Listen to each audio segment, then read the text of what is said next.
Guys, ito naman tayo. May natapos na tayong tatlo. Ito. Tsaka ito. Meron din ito.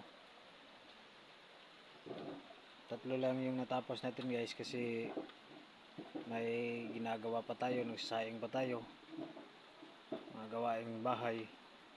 Kaya hindi natapos yung isa. Guys, pa-like na lang. Like and share. Then, pag-follow na din.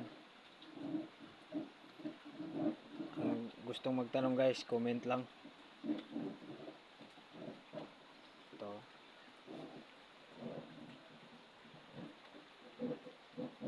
Tingnan nyo guys. Ganda di ba? Kahit nandito yan sa malayo guys, napakaganda niyan. Salamat nga sa mga sumusuporta guys.